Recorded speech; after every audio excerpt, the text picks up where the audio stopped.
Jamie, you were on Queen Street West for a long time, but only recently have you moved to this palatial digs on Ossington right near Queen Street.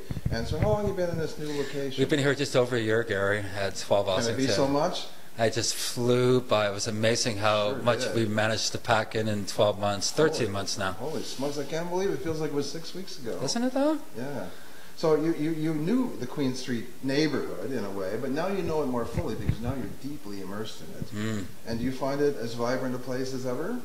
It's more vibrant than ever. Now that I'm on Ossington and Queen, I've got Queen at the corner, and then I've got a whole strip of fabulous galleries and shops and restaurants, and it's very exciting to be on Ossington. Some great coffee shops as well. It's funny how Queen Street kind of branched like a tree, and it went north like a river gets diverted. It went north up Ossington and west on Dundas. And it's spilling out into not just a one artery, but a kind of area.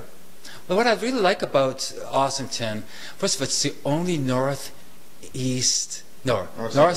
street with commercial shops on it between Bathurst and west of Dufferin. Yeah, true.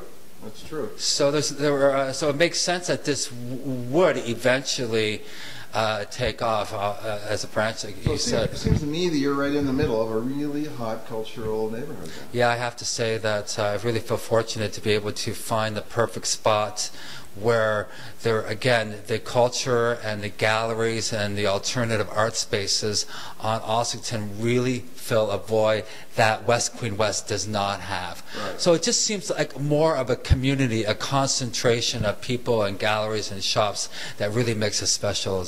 A lot of energy. Tons of energy. So tell me personally, as the owner and director of the gallery, what do you like in art? What do you like? What do you get excited about? Well, first of all, when I look at art, I want to see something that I haven't quite seen before. Not that I have seen it all, mind you, but I've seen a lot of art, and when I look at something that catches my attention, it's usually something I haven't quite seen before. I like a fractured utopia, so to speak.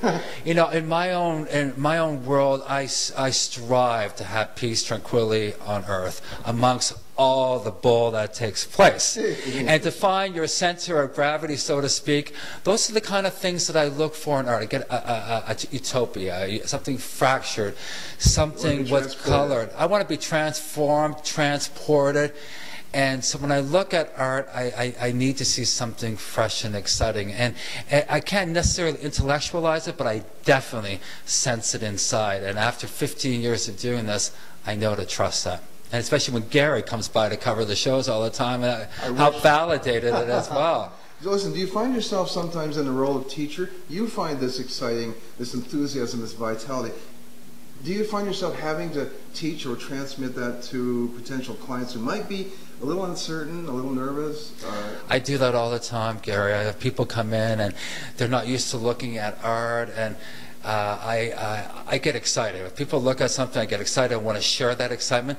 But at the same time, I understand that people are not accustomed to buying art on a regular basis. They need their hand held. They need to be educated. They need to see the benefits of it. Why should I have this in my home? Other than, you like it? You should have it in your home. Yeah.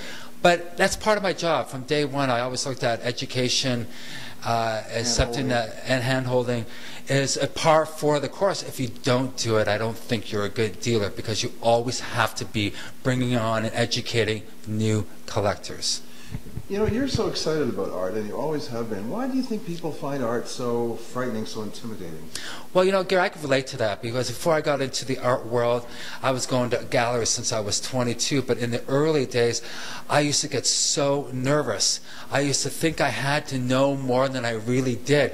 What am I supposed to get? What am I supposed to understand here? What am I looking at? All these questions of uncertainty and insecurity on my part, and I admit it, and I wanted to make sure that people that come into my gallery felt that they could feel comfortable and ask questions, and I have a dialogue. You know, people walk in all the time, we say hello, can we help you, is there anything, would you like to know a little about the show? Or I just start talking about the show to the client, and if I see their eyes, if we're connecting, they want to know more, then I continue.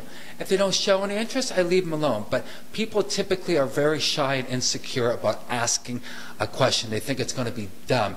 And you think about a CEO of a company walking into a gallery where he doesn't know anything, and to put himself in that position of not knowing when he's used to being this, like I said, the CEO. So there's a number of control issues that people have with letting go. And a simple like, how did the artist do this? Oh, please tell me about the artwork. To me, I appreciate that vulnerability. It shows a strength at the end of the day. It's these big shots that walk in that they don't want to be asked any questions because they're afraid to look like a fool. Jamie, you are eloquence itself. Thank you. Oh, Gary, thank you. I really always appreciate your support, and I mean that.